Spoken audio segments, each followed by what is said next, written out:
Hello friends, your friend Tagopika is here, and in this video we will discuss the condition for concyclic points.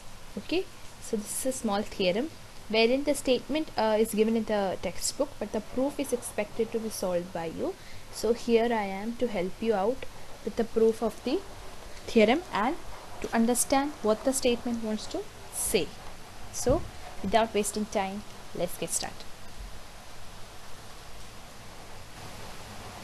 So this is the theorem. So let's read the statement. So first, okay. So the statement of the theorem says, if 2 points on a given line subtend equal angles at 2 distinct points which lie on the same side of the line, then the 4 points are concyclic. That means you have a line. There are 2 points, point A and point D. Now these 2 points are subtending equal angles at 2 distinct points. That means at B it is subtending one angle, at C also it is subtending one angle, and both these angles are equal. Okay, so that is angle ABD is equal to angle ACD, and these points B and C, both these angles are lying on the same side of the line. It is not like B is above and C is below. B and C both lie on the same side of the line. Then these 4 points, that is point A, point B, point C and point D, these 4 points are concyclic. That is what we have to prove. Now here I have made a small construction. Now this proof is also indirect proof, just like we did prove the converse of cyclic quadrilateral theorem, wherein we assume that suppose the points are not concyclic, or suppose the quadrilateral is not cyclic, and then we arrived at contradiction. Similarly, first we will suppose that these 4 points are not concyclic. Okay, so first the given part we have to write. Points B and C lie on the same side of the line AD, and angle ABD is congruent to line ACD. To prove that points A, B, C, D are concyclic, that is quadrilateral ABCD is cyclic. That is what indirectly we have to prove. Now proof starts like this. Suppose A, B, C, D are not concyclic. Okay, suppose they are not concyclic. That means if you choose any 3 points, you know that you can draw a unique circle which will pass through the 3 points. So similarly, here our assumption is that it is not they are not concyclic. So what we do is we assume that the 3 points are lying, the vertices or the 3 vertices are lying, or the 3 points are lying on the circle.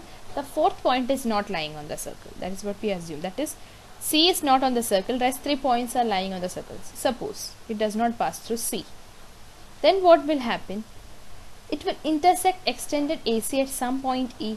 So suppose C is not lying on the circle, but still we can extend this line AC till E such that E lies on the circle. So after extending, now what happens? Angle ABD is equal to angle ACD.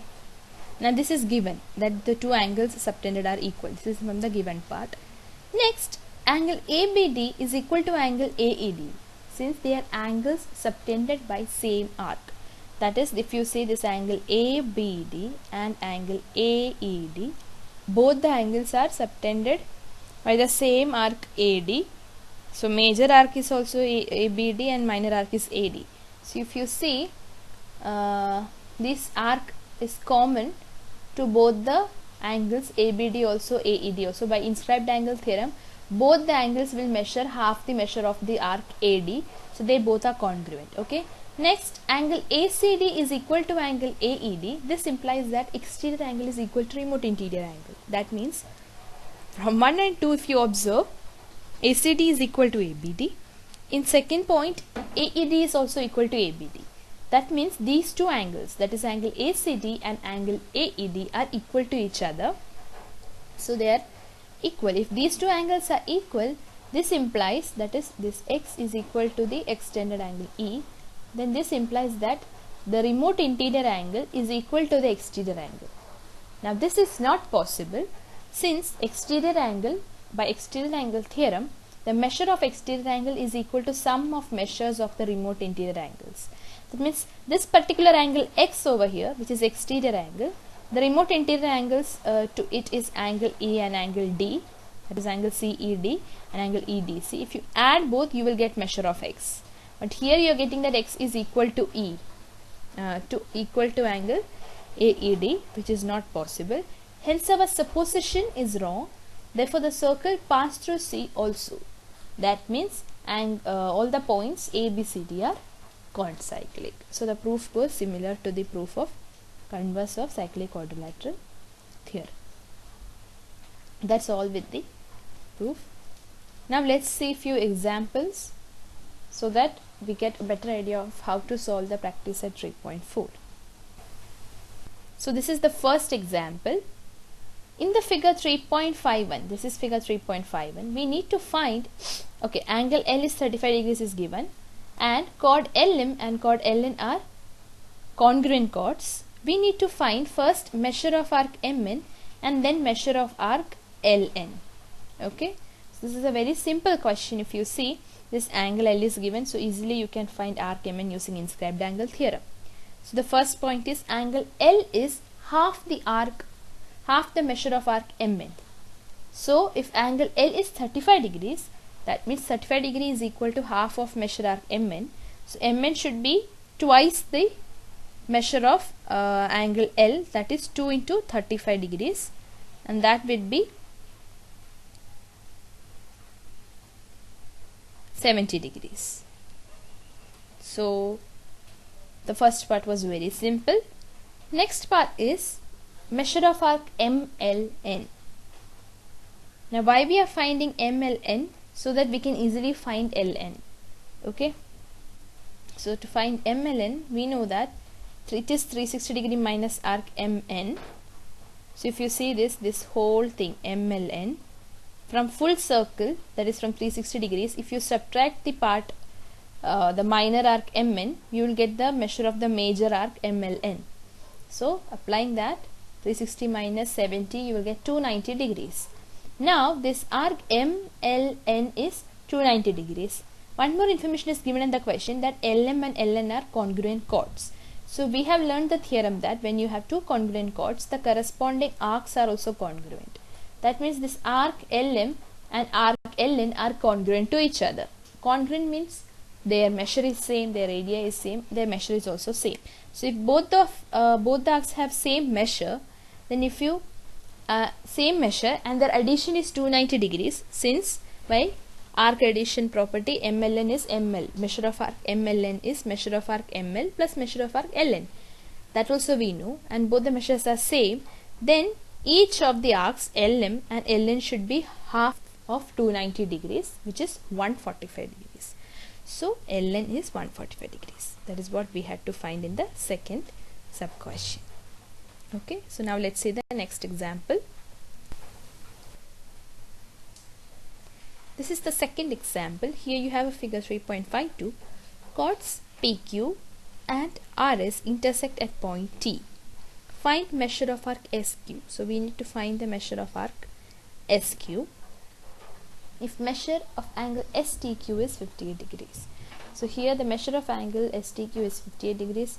Measure of angle PSR, that is PSR, is 24 degrees.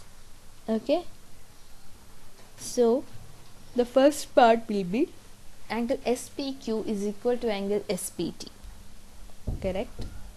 So here if you see this SPQ, we can write it as SPT. Correct. They both are the same angles. We are naming it with either you stop at T or you name it till Q. That is fine. Both are same angles we are talking about. So that angle should be 58 minus 24, that is 34 degrees. Why? Using exterior angle theorem. Now exterior angle theorem, by exterior angle theorem, the angle measure of angle STQ is equal to measure of angle S plus measure of angle P, since they are the remote interior angles. Now here S you know, this angle T also you know, so you can find P using that formula. So suppose P is X, X plus 24 is equal to 58, that means X is equal to 58 minus 24. So same calculation is happening here. and that is 34 degrees. So angle P or angle SPT or SPQ, whatever we call it, it is 34 degree in measure. Now once you know this measure of SPQ, then the SQ, arc SQ is intercepted arc which is intercepted by angle SPQ. So measure of arc QS or SQ is twice the measure of angle SPQ by inscribed angle theorem. So that is 2 into 34 degrees, that is 68 degrees. So here this is actually one step ahead of inscribed angle theorem. In inscribed angle theorem we say that the angle is half of the measure of arc. Here hence the arc will be double the measure of the angle. Okay, same thing we have written in a different way. So that is that is the measure of QS. That is what we had to find. Second part of the question is measure. Okay, we need to verify that angle STQ is half into measure of arc PR plus measure of arc SQ. So first thing, measure of arc PR is equal to 2 times angle PSR. So this arc PR is twice angle PSR, that is 2 into 24, that is 48 degrees. Next we will find measure of arc SQ, which we already found in the first step, that is 68 degrees. Now half into 48 plus 68 will be half into 116, and that would be 58 degrees. Now 58 degrees is same as angle STQ. So we have verified the second question. Verify means you find the value of LHS, you find the value of RHS, and if you check both are equal. That is how you do verification. Okay. In proof you have to justify how this thing will come. In verification you just substitute the values and find if the equality is true. Okay. So next part is proving the thing which we verified just now, that is prove that angle STQ is equal to half into measure of arc PR plus measure of arc SQ. Now for any measure of angle STQ. Now write in words the property in 3. That is the fourth sub question. So first we will prove it and then the fourth part. So next let's see the third and fourth part. Okay, so the third part already the framework is given, we just need to fill the boxes. So fill in the blanks and complete the proof of the above property. Now first thing, angle STQ, that is this particular angle STQ, is equal to angle SPQ plus angle PST, that is exterior angle. Measure of exterior angle is equal to sum of measures of remote interior angles. This is what exterior angle theorem of a triangle states. Using that statement we wrote this. Now SPQ is half the measure of arc SQ and PST is half the measure of arc PR. Now this is by inscribed angle theorem. Now half is taken common, it's taken outside, so what will remain within the brackets?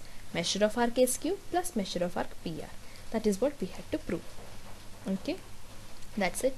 Now in words, if you write the thing, the property that we just proved, it should be, if two chords of a circle intersect each other in the interior of a circle, then the measure of the angle between them is half the sum of measures of arcs intercepted by the angle and its opposite angle.